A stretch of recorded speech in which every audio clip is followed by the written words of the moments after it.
Hello student, I am Sonam. Welcome back to my YouTube channel अपना विद्यालय। जितने भी स्टूडेंट क्लास 10th में है और वो साइंस का एग्जाम देने वाले हैं, ठीक है, साइंस का एग्जाम देंगे तो ये वीडियो उनके लिए बहुत ही मोस्ट इंपॉर्टेंट है, क्योंकि इस वीडियो में हम आप सभी को बताने वाले हैं प्रदेश टॉपर की बिल्कुल रियल, बिल्कुल 100% असली बोर्ड की कॉपी। ठीक है, यहाँ पे बिल्कुल लाइव प्रूफ के साथ दिखाएंगे। और यहाँ पे क्या है कि इस तरीके से आप लोग देख सकते हो कि हमारे पास कई बोर्ड एग्जाम की कॉपी है, साइंस की अलग अलग, ठीक है, विज्ञान की, जिसमें इस तरीके से भर भर के टीचर नंबर दिए हुए हैं और सभी में इस तरीके से अलग अलग नंबर है। किसी कॉपी में आप लोग देख सकते हो इस तरीके से 70 में 69 नंबर है, 70 में 68 नंबर है, और यहाँ पे एक कॉपी ऐसी है जिसमें 70 में 70 पूरे नंबर मिले हुए। ठीक है, आखिरकार इन कॉपियों में जो टॉपर बच्चे होते हैं, प्रदेश टॉपर, वो कैसे लिखते हैं, ठीक है, किस तरीके से किसी भी क्वेश्चन के आंसर को लिखते हैं, जिसके कारण इनको जो एग्जामिनर बोर्ड की कॉपी चेक करने वाले इनके जो टीचर है वो इतना भर भर के नंबर देने के लिए इनको मजबूर हो गए। तो एक एक कॉपियों को हम आप सभी को दिखाएंगे और आप सभी लोगों के जितने भी डाउट होते हैं, आप लोग हमेशा कमेंट करते हो हमें जो है साइंस में लॉन्ग क्वेश्चन के आंसर को कैसे लिखना है, डायग्राम कैसे बनाना है, पेंसिल से या पेन से कैसे, किस तरीके से कॉपी को लिखना है जिससे हमारा आधा नंबर भी न कटे। ठीक है, तो हम आप सभी को यहाँ पे स्टेट रैंक का पहला टॉपर की कॉपी यहाँ पे हम आपको दिखा देंगे, प्रदेश टॉपर की दिखाएंगे इस वीडियो में। आपका जितना भी डाउट है वो 100% बिल्कुल क्लियर हो जाएगा, क्योंकि यहाँ पे बिल्कुल लाइव प्रूफ के साथ कॉपी दिखाने वाले। और जितने भी बच्चे इस कॉपी को यानी कि एग्जाम से पहले देख रहे हैं, अगर वो एग्जाम से, ठीक है, 10 मिनट पहले भी इस पूरे पेपर को अच्छे से, पूरे वीडियो को देख लेते, पूरी कॉपी को देख लेते हैं ना, तो वो बिल्कुल लकी इंसान है। पूरे 70 में 70 नंबर वो छाप करके आएंगे, लेकर के आएंगे। उनके लिए वीडियो बिल्कुल वरदान सिद्ध होगा, बहुत ही यूजफुल वीडियो। और हम आपको बता दें कि ये आपकी जो कॉपी बोर्ड के पूरे यूट्यूब पर आपको कोई नहीं दिखाएगा, कोई नहीं बताएगा, क्योंकि ये कॉपी सिर्फ एग्जामिनर के पास हो सकती है, एग्जामिनर ही आपको दिखा सकते हैं। और हम खुद पिछले 5 सालों से बोर्ड एग्जाम की कॉपी चेक कर रहे हैं एग्जामिनर, इसलिए सिर्फ हमें ही परमिशन मिला है बोर्ड ऑफिस से। तो ये कॉपी हम आपको पूरा लाइव प्रूफ के साथ दिखाने वाले, ठीक है। और यहाँ पे हमारे पास बोर्ड का पेपर इस तरीके से, और यहाँ पे कई कॉपी है जिसमें से ये आप लोग देख सकते हो यहाँ पे 1 नंबर कहाँ पे कटे, 2 नंबर आखिरकार बच्चों को कहाँ पे कटे, इन सभी चीजों को हम आपको दिखाएंगे। सबसे पहले 70 में 70 नंबर वाली जो कॉपी, इसको पहले दिखाएंगे हम आपको, बाकी कॉपियों को लास्ट में दिखाएंगे। सबसे पहले आप लोग इस वीडियो को लाइक कर दीजिए, चैनल पर न तो चैनल को सब्सक्राइब करके बेल आइकन को जरूर प्रेस कर दीजिए। इस वीडियो को आप लोग अपने सभी दोस्तों में जरूर शेयर कीजिए। देखिए, सबसे पहले की फ्रंट पेज है जिसमें आपको रोल नंबर वगैरह, ठीक है, यहाँ पे विषय और दिन दिनांक सभी चीजें लिखना होता है।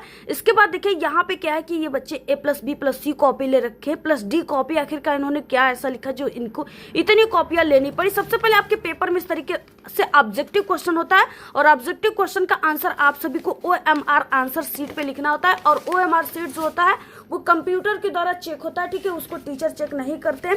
इसके बाद देखिए जो इसमें लिखने वाला क्वेश्चन है आपके पेपर में ना, वो यहाँ से स्टार्ट होता है। तो सबसे पहले जैसे ही हमें इस बोर्ड की कॉपी के पहले पेज को ऐसे पलटते हैं, ठीक है, तो इस तरीके से ये जो फर्स्ट पेज होता है इसी जगह से आपको लिखना स्टार्ट करना है, जैसे टॉपर बच्चे ने लिखा है। अब देखिए लिखने की तरीका क्या होती है, ठीक है, क्योंकि एग्जामिनर सबसे ज्यादा फोकस सिर्फ तरीका पर देखते हैं और हर एक सब्जेक्ट की अलग अलग तरीका होती है। आप लोगों ने क्या लिखा है इस पर कम ज्यादा फोकस टीचर ये करते हैं कि आप लोगों ने लिखा कैसे है, ठीक है। तो देखिए जो साइंस की कॉपी लिखने की तरीका होती है ना, वो इस टॉपर से आप लोग सीखो इन्होंने कैसे लिखा हुआ है, जिसके कारण टीचर पूरे के पूरे इनको 70 में 70 नंबर दिया, आधे अंक भी इनका नहीं कटा है। सबसे पहले देखिए यहाँ से खंड ब वर्णनात्मक प्रश्न, यहाँ से उपखंड क क्वेश्चन स्टार्ट होता है। इस तरीके से आप लोग देख सकते हो। यहाँ पे देखिए पहला क्वेश्चन दिया हुआ है कि एक अवतल लेंस की फोकस दूरी 30 सेमी है, वस्तु को लेंस से कितनी दूरी पर रखे जिससे वस्तु का प्रतिबिंब 20 सेमी दूरी पर बने। 2 नंबर का क्वेश्चन। अब देखिए सबसे पहले बच्चे डायरेक्ट ऐसे हल नहीं करना स्टार्ट करते। सबसे पहले यहाँ पे देखिए खंड ब लिखा गया, और उपखंड क, आपको ये उपखंड वाला जो होता है इसको जरूर साइंस में लिखनी होती है। इस पे सबसे ज्यादा टीचर फोकस करते जो ये टॉपर ने किया है, ठीक है, बहुत ही परफेक्ट तरीका है।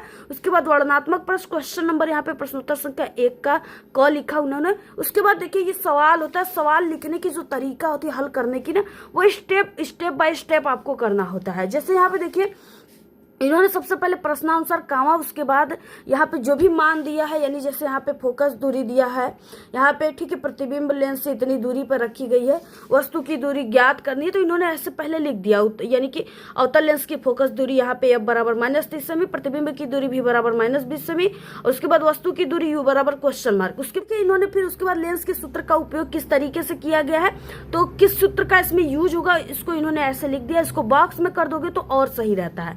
तो यहाँ पे लिखने के बाद फिर से बच्चे ने जो भी मान दिया इस सूत्र पे रखने के बाद यहाँ पे हल कर दिया इन्होंने, ठीक है। और इस तरीके से इसमें जो आंसर आया है इसको यहाँ पे u बराबर इन्होंने -60 से में लिखा, जो आंसर आया इसको इन्होंने यहाँ पे इस तरीके से बॉक्स में लिख करके और यहाँ पे आंसर लिखा, और लास्ट में इन्होंने ऐसे भी लिख दिया कि वस्तु की जो 60 सेमी दूरी पर रखना चाहिए, ठीक है। तो बहुत ही परफेक्ट तरीका है, आधे नंबर भी आपका नहीं कटेगा। और ये तो सवाल है, ठीक है, सवाल में आपके नंबर नहीं कटते हैं, लेकिन हाँ सवाल में कुछ तरीका होता है, स्टेप होता है जिसको करोगे तभी, जैसे बच्चे ने किया है, इनको आधे नंबर भी इनके नहीं कटे हैं। तो इस तरीके से देखिए पूरे के पूरे 2 नंबर। अब इसके बाद देखिए अगला क्वेश्चन यहाँ से स्टार्ट होता है, यहाँ पे क्वेश्चन है, यहाँ पे देखिए अगला क्वेश्चन यहाँ से है कि ख क्वेश्चन है पहले का, निकट दृष्टि दोष क्या होता है, इसका निवारण कैसे होता है, 2 नंबर का क्वेश्चन है, ठीक है।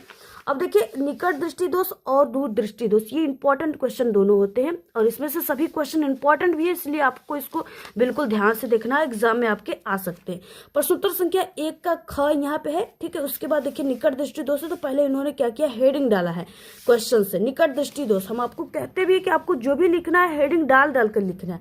देखिए इन्होंने सबसे पहले निकट दृष्टि दोष किसे कहते हैं यहाँ पे लिखी गई है कि निकट दृष्टि दोष वह दृष्टि दोष है जिसमें निकट की वस्तु तो स्पष्ट दिखाई देती है परंतु दूर की वस्तु स्पष्ट दिखाई नहीं देती, इस दोष को निकट दृष्टि दोष कहते हैं, जो बिल्कुल सही और सटीक आंसर है, ठीक है। उसके बाद देखिए इसका निवारण किस तरीके से यहाँ पे किया गया है और क्या इसका निवारण कैसे होता है। देखिए यहाँ पे चित्र यानी नहीं भी दिया रहेगा ना, फिर भी आपको चित्र बनाना है साइंस में, जिससे आपके नंबर जो है इंक्रीज होते हैं, ठीक है। अगर टीचर चाहे आधे नंबर काट ले तो वो फिगर देख के डायग्राम देखकर नहीं काटते हैं। तो देखिए इन्होंने यहाँ पे देखिए इन्होंने निवारण लिखा और इस तरीके से इन्होंने, ठीक है, यहाँ पे अवतल लेंस का यूज करके नेत्रगोलक का यहाँ पे इन्होंने चित्र बनाया। निवारण किस तरीके से होगा तो इसका इन्होंने चित्र बनाया है जो बिल्कुल सही और सटीक है, ठीक है। उसके बाद इसके बाद यहाँ पे लिखी गई कि इस दोष का निवारण करने के लिए उचित फोकस दूरी वाले अवतल लेंस का उपयोग किया जाता है, ठीक है, जो कि इनको पूरे 2 नंबर मिले हैं। और आप लोग जो भी चित्र बनाइए ना तो उसका आप लोग नामांकन जरूर करें, यानी कि यहाँ पे क्या है, जैसे इन्होंने लिखा नेत्रगोलक है, यहाँ पे आर को ऐसे लिखा गया, यहाँ पे लिख दो रेटिना है, ठीक है, ये लेंस कौन सा अवतल लेंस है। तो इस तरीके से आपको यहाँ पे ये जो भी चीजें उसका नाम जरूर लिखना है, जिससे इन्होंने देखिए इस तरीके से लिखा हुआ है, जिसके कारण इनको पूरे 2 नंबर मिले हैं। देखिए अब आप लोग कहोगे कि 2 नंबर के क्वेश्चन में इतना लिखना पड़ेगा, तो बिल्कुल लिखना पड़ेगा, ये साइंस है, ठीक है, इसको आपको स्पष्ट करना होता है। तो जैसे इन्होंने हेडिंग डाला, निवारण लिखा, जितना क्वेश्चन पूछा रहेगा सभी का आंसर लिखोगे तभी आपको 2 नंबर मिलेगा। तो इस तरीके से देखिए इनको पूरे के पूरे 2 नंबर मिले हुए। और इसके बाद देखिए अगला क्वेश्चन यहाँ से स्टार्ट होता है 2nd नंबर का, प्रतिरोध का मात्रक क्या होता है। L लंबाई तथा A मोटाई के तार का प्रतिरोध 10 ओम है, इसकी यानी इसी पदार्थ के एक अन्य तार जिसकी लंबाई L/3 तथा मोटाई 3A है, तो उसका प्रतिरोध ज्ञात कीजिए, ठीक है। 4 नंबर का एक क्वेश्चन है टोटल। अब देखिए इन्होंने किस तरीके से ज्ञात किया है, कैसे लिखा है, तो यहाँ पे देखिए प्रश्नोत्तर संख्या यहाँ पे 2 हो जाएगा, प्रतिरोध का मात्रक जो है ओम हो जाएगा। तो इन्होंने इस तरीके से इंग्लिश में भी ओम लिखा है, जिससे यानी इस तरीके से जो सिंबल दर्शाया जाता है उसको भी इन्होंने लिखा कि ओम से दर्शाया जाता है। पहले तार का प्रतिरोध यहाँ पे इस तरीके से लिखी गई है, उसके बाद अनुप्रस्थ काट का क्षेत्रफल लिखी गई है, प्रतिरोध। और इस तरीके से देखिए जो भी इन्होंने सूत्र का यूज किया है उसको यहाँ पे काले बॉक्स में लिखी गई है, जैसे इन्होंने लिखा वैसे आपको भी यूज करना है, ऐसे लिखनी है। और दूसरे जो है अन्य तार का प्रतिरोध इस तरीके से यहाँ पे लिखने के बाद अब क्या है कि ये सवाल पूरा एक पेज में नहीं है, ठीक है। तो अब आपके ठीक यानी कि इस पेज के ठीक आपको पीछे जो है इसको लिखना है। तो यहाँ पे देखिए इन्होंने जैसे लिखा है पूरा इस तरीके से यहाँ पे इन्होंने लिखा और पूरा यहाँ पे आंसर यहाँ पे आ गया है इनका। इसको इन्होंने राउंड भी कर दिया। और जो जैसे जो चीज़ें होती है ना, जैसे बीच बीच में आपको कुछ गुणा भाग करने के लिए ज़रूरत पड़ता है, कोई सूत्र वगैरह आप लोग पक्षांतर कर रहे हो, तो इसका आप लोग ऐसे काले पेन से ऐसे करके यहाँ पे आप लोग लिख सकते हो, ठीक है, जिससे इन्होंने लिखा। और यहाँ पे 4 नंबर पूरे मिले हुए हैं, 4 नंबर का क्वेश्चन है, पूरे 4 नंबर इनको मिले हुए। अगला क्वेश्चन देखिए बहुत इंपॉर्टेंट होता है ये क्वेश्चन। 3rd क्वेश्चन है प्रकाश का वर्ग विक्षेपण क्या है, चित्र बनाकर आपको समझाना है, 4 नंबर का क्वेश्चन। अब यहाँ पे देखिए प्रश्नोत्तर संख्या पे 4थे नंबर हो जाएगा प्रकाश का वर्ग विक्षेपण। ऐसे पहले हेडिंग डाला गया, यहाँ पे लिखी गई देखिए, जब श्वेत प्रकाश की किरण किसी पारदर्शी माध्यम जैसे प्रिज्म से होकर गुजरती है तो वो अपने 7 रंगों में विभाजित हो जाती है। श्वेत प्रकाश की अपने घटक यानी कि रंगों में जो है वियोजित होना वियोजित करने की जो प्रक्रिया है उसी को प्रकाश का विक्षेपण कहते हैं। उसके बाद यहाँ पे देखिए एक आपको प्रिज्म बनानी है।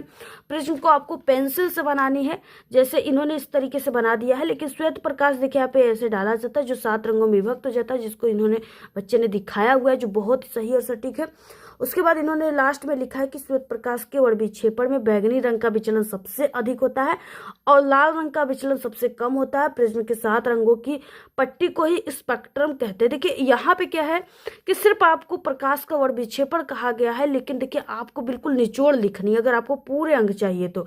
जैसे इन्होंने इतना लिखा, प्रिज्म को बनाया, उसके बाद देखिए इन्होंने ये नहीं भी पूछा गया, फिर भी यहाँ पे लिखी गई कि बैंगनी रंग का विचलन सबसे यानी कि अधिक होता है, लाल रंग का विचलन सबसे कम होता है, और यहाँ पे 7 रंगों की पट्टी को स्पेक्ट्रम कहा जाता है। ठीक है, यहाँ पे सभी चीजें लिखी गई है।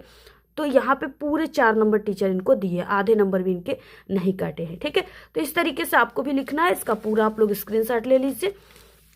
और इसके बाद देखिए अगला क्वेश्चन यहाँ से स्टार्ट होता है। अगला क्वेश्चन है 4था नंबर का कि चुंबकीय क्षेत्र में किसी धारावाही चालक पर लगने वाले बल से आप क्या समझते हैं? चालक पर कार्य करने वाले बल की दिशा का नियम आपको स्पष्ट करना है। 6 नंबर का क्वेश्चन है, इसको कीजिए, अथवा में ये दोनों क्वेश्चन 3-3 नंबर के, इन दोनों को कीजिए या तो पहला एक जो है उसको कीजिए।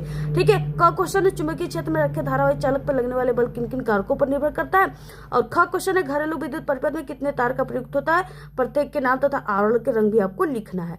तो दोनों, ये पहला क्वेश्चन करो या तो ये दोनों क्वेश्चन करिए। ठीक है, अब यहाँ पे देखिए इन्होंने पहला जो क्वेश्चन है ये वाला लॉन्ग क्वेश्चन, इसी को इन्होंने लिखा है। प्रश्नोत्तर संख्या यहाँ पे 4 हो जाएगा। उसके बाद यहाँ पे चुंबकीय क्षेत्र में किसी धारावाही चालक पे लगने वाला बल, इस तरीके से।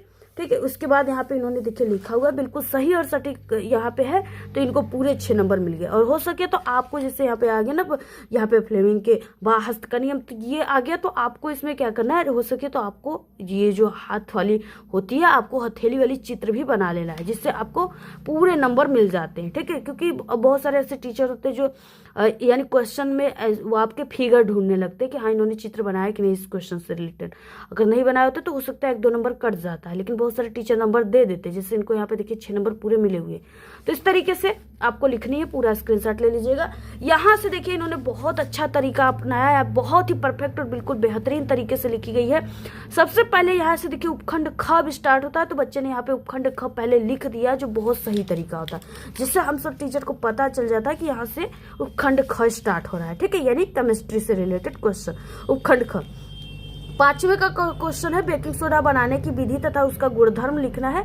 2 नंबर का क्वेश्चन है। देखिए इन्होंने कैसे लिखा है, उपखंड यहाँ पे ख, प्रश्नोत्तर संख्या 5 और क क्वेश्चन हो जाएगा बेकिंग सोडा बनाने की विधि। पहले इन्होंने हेडिंग डाला, हेडिंग डालना बहुत इंपॉर्टेंट होता है, कोई भी क्वेश्चन करो हेडिंग पहले डाल दो।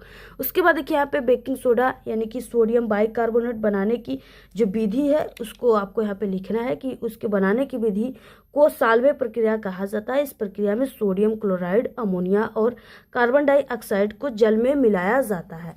ठीक है, यानी ये और भी इसके कई तरीका है बनाने का, लेकिन जो ये कई तरीके से बनता है, तो आपको जो तरीका पता है वही आपको यहाँ पे लिखनी है और उसी से रिलेटेड यहाँ पे रिएक्शन भी करना है, जिससे इन्होंने लिखा रासायनिक समीकरण। इस तरीके से यहाँ पे इन्होंने रिएक्शन कराया है। ठीक है, और क्या है कि रिएक्शन बैलेंस भी होनी चाहिए, ये नहीं कि सिर्फ रिएक्शन कर दे। उसके बाद देखिए इसका गुणधर्म लिखा गया यहाँ पे कि सफेद क्रिस्टलीय ठोस है, ये जल में घुलनशील होता है, इसका जली घोल जो क्षारीय होता है, गर्म करने पर यह सोडियम जो है कार्बोनेट जल और कार्बन डाइऑक्साइड में विघटित हो जाता है। तो इस तरीके से पूरे 2 नंबर मिले। 2 नंबर के क्वेश्चन को देखिए इन्होंने कितना बेहतर तरीके से लिखा है, जो कि पूरे के पूरे 2 नंबर इनको मिले हुए हैं। अगला क्वेश्चन देखिए यहाँ पे है ख क्वेश्चन, पीएच मान से आप क्या समझते हैं? शुद्ध जल में हाइड्रोजन आयनों का सांद्रण क्या होता है? 2 नंबर का क्वेश्चन है। अब देखिए किस तरीके से इन्होंने लिखा है। यहाँ पे देखिए प्रश्नोत्तर संख्या 5वें का ख हो जाएगा। ख क्वेश्चन पीएच मान, पहले इन्होंने हेडिंग डाला, जिससे पता चल रहा है कि ये पीएच मान वाला जो क्वेश्चन है उसी का आंसर है। पीएच मान किसी विलयन की अम्लता या क्षारीयता को जो है मापने का एक पैमाना है। पीएच मान 7 से कम होने पर विलयन अम्लीय होता है और 7 होने पर उदासीन होता है, और जैसे कि शुद्ध जल का पीएच मान 7 होता है। ठीक है, 7 से अगर अधिक हो गया तो वो क्षारीय होता है। ये चीजें आपको ध्यान रखनी है, ये क्वेश्चन में आता है, ऑब्जेक्टिव में भी आता है। शुद्ध जल में हाइड्रोजन आयनों का सांद्रण कैसे होता है, कितना होता है? तो यहाँ पे लिखी गई 2 नंबर पूरे मिले, आधे नंबर भी यहाँ पे नहीं कटे इनके। और देखिए सबसे इम्पोर्टेंट होता है अंतर लिखना साइंस में, जो अक्सर बच्चों को नहीं पता होता है, जिसके उनके नंबर कट जाते हैं। पूरे करने पर भी साइंस में सिर्फ 60 नंबर या तो 55 नंबर ही मिलते, पूरे 70 नंबर उनको नहीं मिल पाते। असली तरीका क्या है, यहाँ पे आप लोग देख सकते हो 6 नंबर का क्वेश्चन है, संतृप्त तथा असंतृप्त हाइड्रोकार्बन में अंतर लिखना है। 2 नंबर का क्वेश्चन देखिए इन्होंने कैसे लिखा है, तो प्रश्नोत्तर संख्या 6, उसके बाद 6 नंबर का संतृप्त और असंतृप्त हाइड्रोकार्बन में अंतर। ऐसा लिखने के बाद देखिए बहुत सारे बच्चे तो यहाँ पे संतृप्त लिख देंगे, नीचे असंतृप्त लिख देंगे, वो बिल्कुल गलत तरीका होता है। अंतर लिखने की सही तरीका यह है कि संतृप्त हाइड्रोकार्बन इधर लिखो, असंतृप्त हाइड्रोकार्बन यहाँ पे लिखो। फिर यहाँ पे आपको इस तरीके से इसके बारे में लिख देना है, आपको लाइक एग्जाम्पल वगैरह देकर लिखना है, ऐसे जैसे उन्होंने लिखा है, और इधर इस स्टाइल लिख देनी है, ठीक है। तो यहाँ पे देखिए पूरे के पूरे 2 नंबर मिले, आधे नंबर भी इनके नहीं कटे। पूरा स्क्रीनशॉट ले लीजिए, ये पेपर में आएगा भी। अगला क्वेश्चन नंबर खनिज तथा अयस्क में अंतर लिखना है, ये भी 2 नंबर का क्वेश्चन है। तो इस तरीके से देखिए ये भी 2 नंबर की क्वेश्चन है। यहाँ पे कैसे इन्होंने लिखा है, तो यहाँ पे देखिए इस तरीके से प्रश्नोत्तर संख्या 6 का यहाँ पे ख हो जाएगा। खनिज तथा अयस्क में अंतर, इन्होंने इस तरीके से यहाँ पे खनिज लिखा और यहाँ पे अयस्क लिखा इन्होंने। इसके बाद यहाँ पे भी इसी तरीके से अंतर इन्होंने लिखा है, जो इंपॉर्टेंट चीज़ है उसे काले पे से नीचे लिखी गई है, जिसके कारण को पूरे 2 नंबर मिले, आधे नंबर भी नहीं कटे हैं। अगला क्वेश्चन देखिए यहाँ पे आता है, स्टार्ट होता है यहाँ से क्वेश्चन। अब यहाँ पे क्वेश्चन दिया है, यहाँ पे यानी एथेनोइक अम्ल के बनाने की एक विधि तथा 3 रासायनिक गुणधर्मों का रासायनिक समीकरण लिखना है। 6 नंबर का क्वेश्चन है। यहाँ पे देखिए प्रश्नोत्तर संख्या 7, एथेनोइक अम्ल बनाने की विधि, हेडिंग डाला गया, इस तरीके से पहले लिखी गई है सूत्र वगैरह। रासायनिक समीकरण यानी कैसे बन रहा है, तो इस तरीके से यहाँ पे देखिए लिखी गई है। 3 रासायनिक गुणधर्म भी दिया गया जो बच्चे ने लिखा, जिसके कारण पूरे 6 नंबर मिले हैं, आधे नंबर भी इनके नहीं कटे। पूरा स्क्रीनशॉट आप लोग इसका ले लीजिए। अब इसके बाद देखिए अगला क्वेश्चन देखिए यहाँ पे अथवा वाला है, जिसको इन्होंने नहीं किया क्योंकि पहले वाले क्वेश्चन को ही इन्होंने कर दिया। यहाँ से उपखंड ग स्टार्ट होता है, जो कि जीव विज्ञान से रिलेटेड क्वेश्चन है। यहाँ पे देखिए 8वें का क है कि मेंडल के प्रयोगों के आधार पर प्रभावी तथा अप्रभावी लक्षणों को समझाना है। 2 नंबर का क्वेश्चन है। देखिए इन्होंने सबसे पहले फिर से यहाँ पे उपखंड ग लिख दिया, जो बहुत इंपॉर्टेंट तरीका है लिखने की। और जो भी आप लोग कर रहे हो ना, उसको आप लोग जरूर लिखिए। और हम आपको बता दें कि जिस उपखंड के क्वेश्चन को कर रहे हो उसको उसी में लिखनी है, ये नहीं उपखंड ग के क्वेश्चन को ख में लिख दोगे तो वो कट जाएगा, आपका पूरा टीचर काट के 0 नंबर दे देंगे, ठीक है। इसलिए आपको इधर उधर नहीं लिखनी, जिस उपखंड के क्वेश्चन है उसी उपखंड में लिखनी है। यहाँ देखिए उपखंड का प्रश्नोत्तर संख्या 8वां, क नंबर का क्वेश्चन, प्रभावी तथा अप्रभावी लक्षण, इन्होंने हेडिंग डाला। उसके बाद इस तरीके से यहाँ पे लिखी गई है और यहाँ पे पूरे 2 नंबर मिले हुए हैं। और उसके बाद देखिए यहाँ पे अगला क्वेश्चन है कि भोजन के पाचन में लार की क्या भूमिका है। ये भी इंपॉर्टेंट क्वेश्चन है, 2 नंबर का है। यहाँ देखिए भोजन के पाचन में लार की निम्नलिखित भूमिका, ऐसे हेडिंग डालकर इन्होंने लिखा, जिसके कारण 2 नंबर पूरे मिले, आधे नंबर भी नहीं कटे हैं। क्वेश्चन यहाँ से स्टार्ट होता है 9 नंबर का, पौधे में जल का परिवहन किसके द्वारा होता है, इसकी क्रियाविधि को समझाना है। 4 नंबर का क्वेश्चन है। प्रश्नोत्तर संख्या 9 नंबर यहाँ पे डाला गया है। इसके बाद यहाँ पे लिखी गई कि जाइलम के द्वारा होता है। उसके बाद जल का अवशोषण कैसे होता है यहाँ पे लिखी गई है। जाइलम में जो परिवहन होता है वो किस तरीके से होता है, ठीक है। और उसके बाद वाष्पोत्सर्जन यहाँ पे लिखी गई है, जो कि पूरे की पूरी 4 नंबर का क्वेश्चन है। तो 4 नंबर पूरे मिले। इन्होंने हेडिंग डालकर बहुत ही सही और सटीक जवाब लिखा, आंसर लिखा है, जिसके कारण पूरे इनको 4 नंबर मिले हुए। अगला देखिए यहाँ से क्वेश्चन स्टार्ट होता है। अगला क्वेश्चन नंबर दिया है 10वें नंबर का क्वेश्चन है कि परिवार नियोजन की स्थायी विधियां कौन कौन सी होती है, किन्हीं 2 पर संक्षिप्त टिप्पणी आप सभी को लिखनी है। अब देखिए इस तरीके से क्या हो जाएगा यहाँ पे। उसके बाद देखिए यहाँ पे प्रश्नोत्तर संख्या 10 नंबर, यहाँ पे परिवार नियोजन यानी कि नियोजन वो प्रक्रिया है जिसके माध्यम से बच्चों में अंतराल और बच्चों की संख्या को नियंत्रित करना परिवार नियोजन कहलाता है। परिवार नियोजन की स्थायी विधियां इस तरीके से है, आप सभी को लिख दे रहा है यहाँ पे, पुरुष नसबंदी, महिला नसबंदी, ये स्थायी विधियां है। तो इस तरीके से हेडिंग डालकर आपको लिख देना जैसे इन्होंने लिखा है। अभी आप देखिए 4 नंबर का क्वेश्चन है, पूरे के पूरे इनको 4 नंबर मिले, आधे नंबर भी नहीं कटे, क्योंकि लिखने की तरीका बहुत ही परफेक्ट है, जबरदस्त है बिल्कुल। अगला क्वेश्चन यहाँ से स्टार्ट होता है। क्वेश्चन नंबर यहाँ पे है 11, मानव पाचन तंत्र का नामांकित चित्र बनाइए। पाचन क्रिया का आपको वर्णन करना है। 6 नंबर का क्वेश्चन है। चित्र बनाकर इसके बारे में लिखना है और चित्रों के जो भी आप लोग दर्शाओगे उसके अंग जरूर लिखने की ये चीजें ये है, ठीक है। अथवा में देखिए पुष्पी पादपों में लैंगिक जनन पर आपको निबंध लिखना है, तो इन्होंने यही वाले क्वेश्चन को किया। चित्र इनको नहीं आता होगा।